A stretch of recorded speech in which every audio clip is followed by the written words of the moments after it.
Ya pemirsa, Anda masih menyaksikan segmen khusus Road to Hari Tambang dan Energi CNBC Indonesia. Bila sebelumnya tadi kita sudah membahas mengenai teknis distribusi dalam energi, sekarang kita akan lihat ya seperti apa sebetulnya kolaborasi antara pemerintah dan juga sektor swasta dalam menjaga keandalan energi.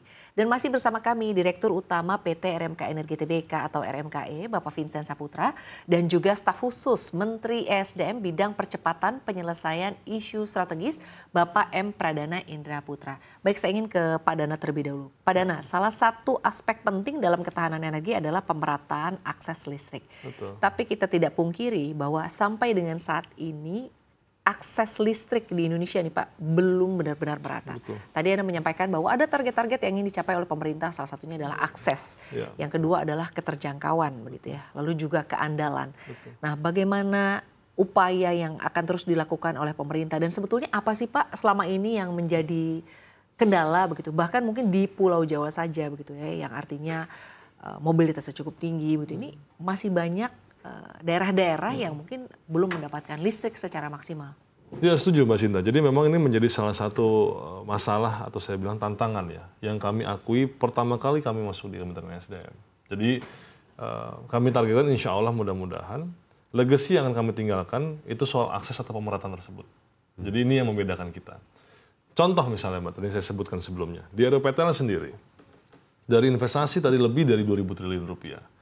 Kami merasa pemikiran kami ialah oke 70% kami serahkan kepada swasta. Makanya kami berikan kepada IPP. Gitu ya.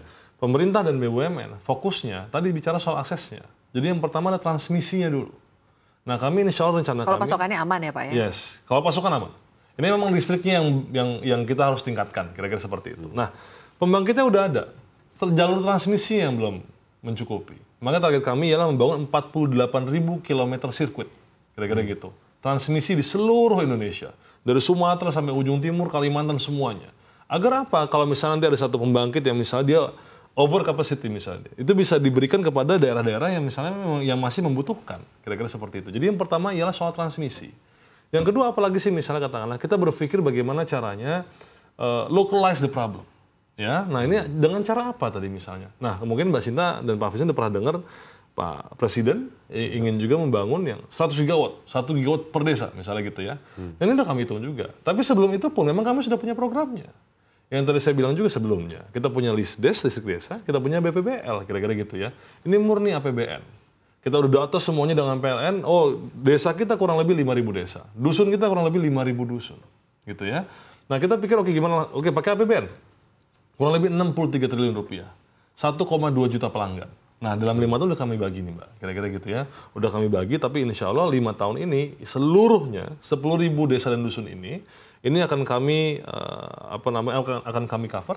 Dan insya Allah tidak akan ada lagi desa dan dusun yang belum dapat listrik. Mudah-mudahan. Nah ini cara-cara kami. Kira-kira seperti itu. Jadi ini yang pertama kita bicara soal transmisinya.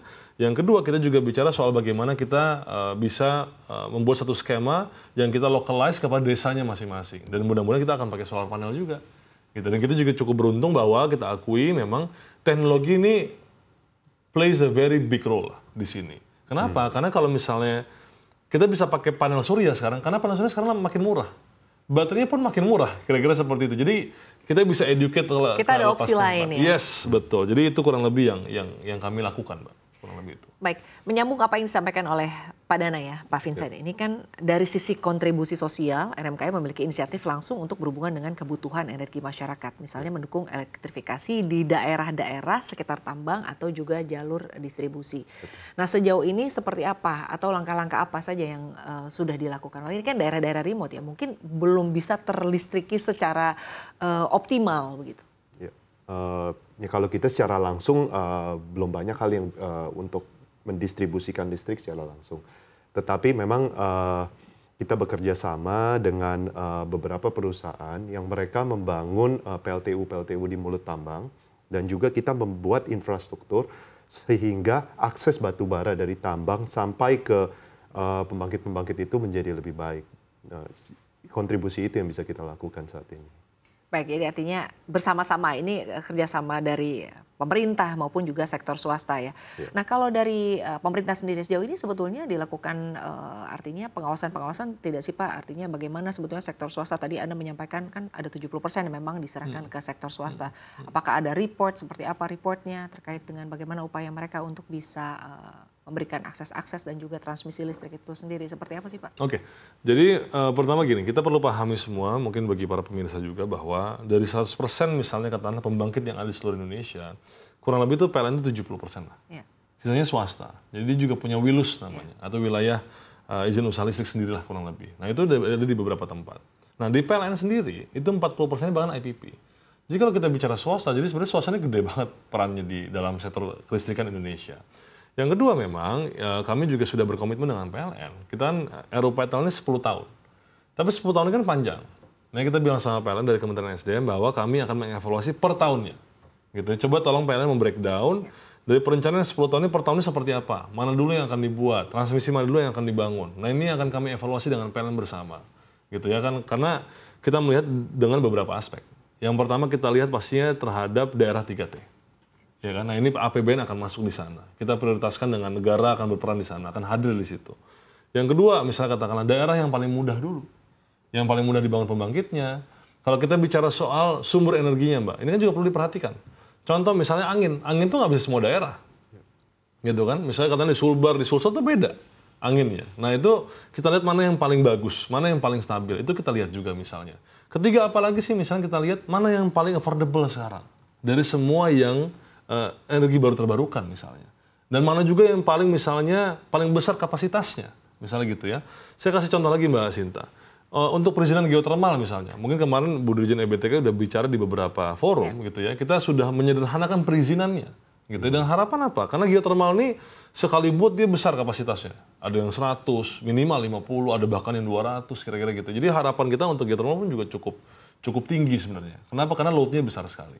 Nah ini yang usaha-usaha yang kami lakukan untuk menjamin bahwa kelistrikan kita harus stabil, harus bersih, kira-kira seperti itu ya. Dan bersih pun kita pilih makanya. Mana kira-kira yang kita bisa dukung, mana yang kita bisa utamakan. Kurang lebih itu Mbak Sinta.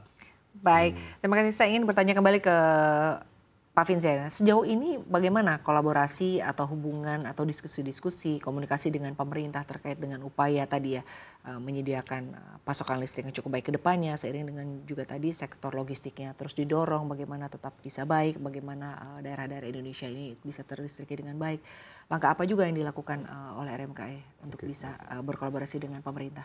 Ya, kalau sejauh ini yang kita lihat dari diskusi-diskusi kita dengan Kementerian SDM ataupun kementerian lainnya cukup support dengan program-program yang kita mau lakukan. Yang pertama, memang tujuan kita itu kan memang membangun infrastruktur. Nah, membangun infrastruktur ini kan itu kan mengurangi dampak-dampak sosial yang tadinya buruk untuk masyarakat sekitar menjadi lebih baik. Artinya kita bicara dari sisi pengangkutan batu bara. Pengangkutan batu bara ini bisa dikonsentrasikan ke jalur-jalur yang tidak mengganggu masyarakat.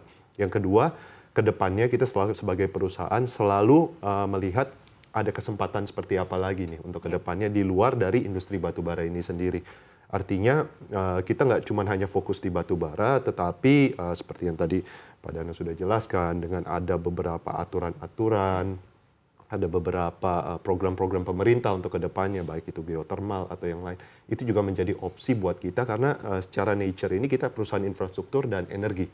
Nah, jadi kita untuk melihat ada opsi-opsi apa ke depan buat kita berekspansi. Baik, tapi kalau dari RMKE sendiri apakah sudah ada rencana diversifikasi bisnis mungkin ke depannya? Apakah sudah ada penjajakan seperti apa? Secara roadmap kita ada beberapa penjajakan, ada beberapa program-program yang kita lagi lakukan, terutama mungkin dari skala mikro dulu, seperti di pelabuhan, tadi Pak Dana sempat mention bahwa penggunaan diesel ini sangat mahal untuk listrik.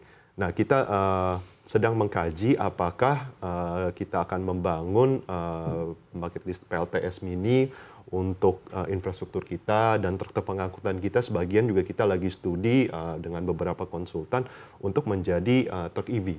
Karena kan kita ada jarak angkut dari stasiun kereta sampai ke pelabuhan itu kurang lebih 8 kilo. Sekarang menggunakan truk konvensional yang menggunakan diesel. Nah itu secara emisinya juga lebih tinggi dibandingkan truk EV. Nah ini yang kita lagi coba studi. Tapi secara lebih besarnya, kayak contohnya di wilayah proyek kita di Sumsel, itu lokasinya tuh di TPA, tempat pembuangan akhir. Beberapa waktu ini kan sempat keluar aturan perpres yang baru mengenai PLTSA. Nah kita juga lagi lihat nih, apakah possible untuk kita bangun PLTSA di wilayah tersebut? Karena kan memang sampahnya juga cukup banyak di dekat proyek kita. Nah, nanti listriknya bisa kita pakai sendiri, ada eksesnya, apakah kita bisa jual ke PLN. Nah, hal-hal seperti ini nih yang lagi kami explore. Baik, tapi terkait dengan rencana-rencana tersebut, apakah dari RMKI sendiri membuka opsi kerjasama atau akan dikerjakan sendiri oleh RMKI? Tentunya, ya kita juga paham bahwa nggak semua hal yang kita lakukan ini kita memiliki expertise yang handal.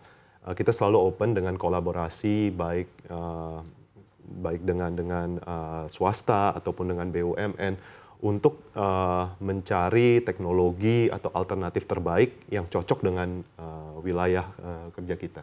Baik.